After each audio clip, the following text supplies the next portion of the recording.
Halo teman-teman, jumpa lagi bersama saya Sang Pemburu.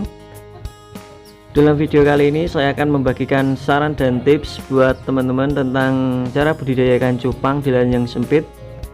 Oke, sebelum kita lanjut, alangkah baiknya jika saya menyapa teman-teman terlebih dahulu. Selamat pagi, selamat siang, selamat sore, dan selamat malam buat kawan-kawan yang di sana. Semoga diberikan suatu kesehatan dan kelancaran rezeki selalu, amin amin ya robbal alamin. Oke teman-teman, di depan saya ini adalah indukan atau indukan basgelan ya, tapi ini lainnya itu multicolor dan emo, sengaja saya campur, dan tidak, ini khusus untuk basgelan dan selo ya. Jadi ini tidak mau mutasi, jadi saya satuin seperti ini. Dan sebelahnya ini adalah burayak kurang lebih umur 1 bulan. Ini lainnya itu multi nemo ya.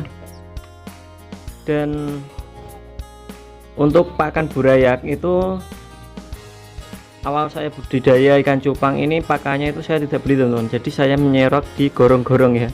Jadi itu sangatlah dramatis sekali, dan sangatlah anggapan teman-teman itu sangatlah jorok ya.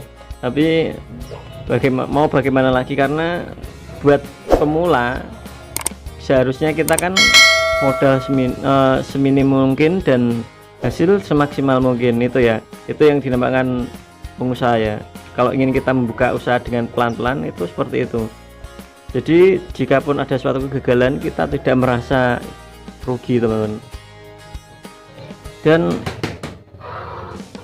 itu tips yang pertama ya. Yang kedua adalah untuk wadah, kita usahakan pakailah wadah seadanya. Jangan kita awal mulai usaha kita langsung beli ini beli itu, dan ternyata tidak kita kuasai tentang budidaya ikan, dan alhasil itu semua sia-sia dan tidak ada kelanjutannya sama sekali.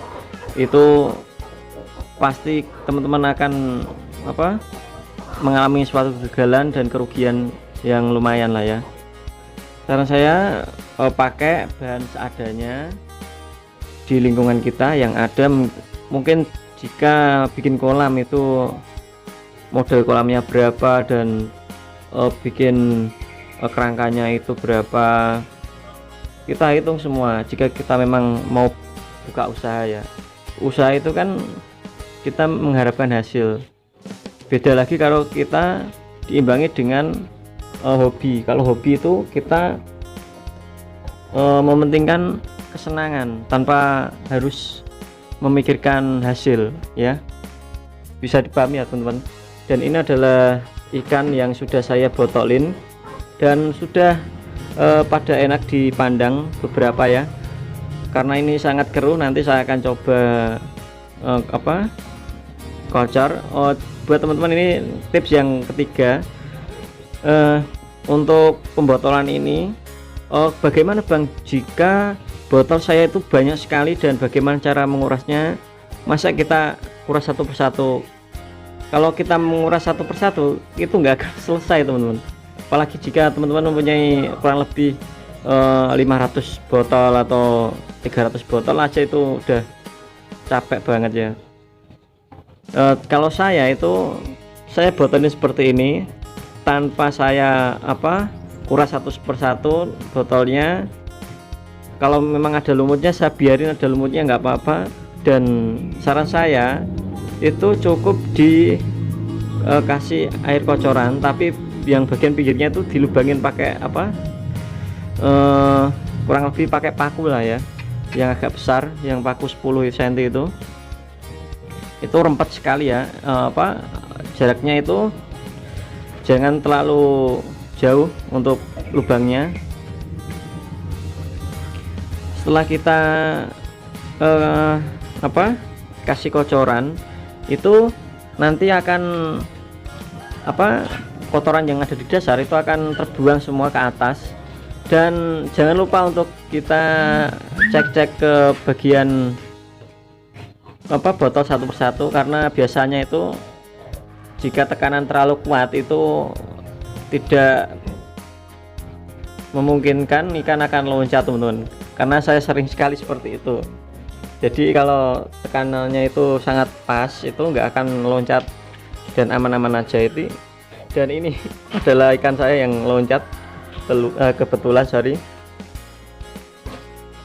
Dan buat teman-teman ya, jika ingin budidaya ikan cupang, menurut saya jangan takut untuk mencoba tentang suatu hal yang baru, karena jika kita mengalami kegagalan, itu adalah suatu pembelajaran buat kita yang harus kita pahami tentang apa kesalahan kita. Jangan kita malah menjauh dari suatu kegagalan itu. Jika ada hal yang kita memang rasa itu sulit, jangan kita takut untuk mencoba, karena suatu kesulitan itu adalah tantangan, dan jika kita berhasil untuk menyelesaikannya, itu adalah suatu kepuasan tersendiri buat diri kita ya. Dan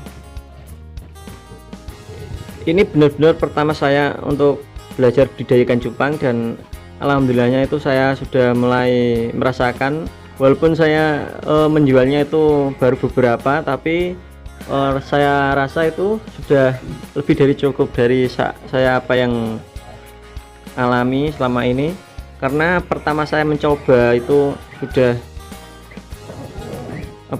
tidak jadi, dari mulai breeding itu anakannya jadi banyak, tapi ya bisa selamat sampai besar itu cuma 2 ekor, dan 2 ekor itu saya botolin. Setelah botolin itu kan sampai 5 bulan lah ya, itu yang ternyata yang satunya itu saya lihat malah mati teman. Jadi saya nggak mau lanjutin lagi karena saya rasa itu sulit, dan itu adalah kesalahan saya. Dan 6 bulan kemudian, setelah saya lihat lagi ikan cupang saya masih hidup, lalu saya belikan lagi.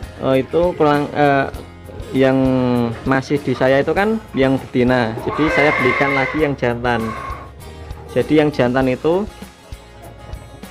saya belikan yang jenisnya itu Nemo, lalu saya breeding, dan ini hasil dari ikan cupang yang saya miliki kemarin. Dulu saya tuh punya satu pasang, benar-benar satu pasang teman-teman. Jadi saya tidak berharap lebih dari apa yang saya lakukan. Saya hanya mencoba untuk memaksimalkan semua yang saya ketahui tentang ikan, dan saya pun tidak hanya mencoba, tapi juga saya belajar tentang bagaimana budidaya ikan cupang. Dan alhasil usaha tidak akan menipu hasilnya. Dan setelah saya mulai merintis di usaha budidaya ikan cupang ini, tapi ini hanya usaha sampingan ya, karena saya itu fokusnya itu di bidang budidaya ikan lele dan ikan nila dan ikan mas ya. Ini sampingan, walaupun nanti ini bisa besar, nanti insya Allah saya akan kembangkan lagi, dan ini bisa menjadikan motivasi buat teman-teman. Kenapa tidak? Karena coba bayangkan, satu pasang ikan cupang saya bisa mendapatkan sekitar kurang lebih itu 500-an ikan cupang yang ada di farm saya. Kalau total sama burayak yang masih umur 3 minggu ya, itu mungkin ada 2.500-an mungkin ya, karena saya sudah kemarin breeding massal, itu saya taruh di kolam besar jadiin satu. Kurang lebih saya itu kemarin breeding itu sekitar 50 pasang,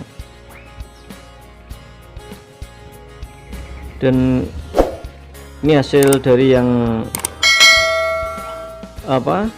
kedua saya breeding. Yang pertama kan yang sebelahnya itu banyak yang basegel, karena indukan pertamanya itu basegel, dan yang kedua itu Nemo, jadi banyak yang basegel. Tapi yang kedua itu saya mengambil anakan yang jenisnya Nemo, masih muda, kurang lebih itu usianya 3,5 bulan. Saya breeding, saya nekat nggak apa-apa, tapi ternyata hasilnya itu lumayan bagus. Ini yang video yang pertama itu anakan yang saya breeding yang basegel itu sama Nemo, hasilnya itu ini teman-teman. Ini dokumentasi umur kurang lebih 1,5 bulan. Ini hasilnya kurang lebih biasa itu, kalau nggak salah itu sekitar 75 ekor. Itu saya sudah senengnya luar biasa teman-teman. Karena apa saya bisa seneng gitu teman-teman? Karena mengalami sebuah proses dari nol itu beda dengan kita membeli instan.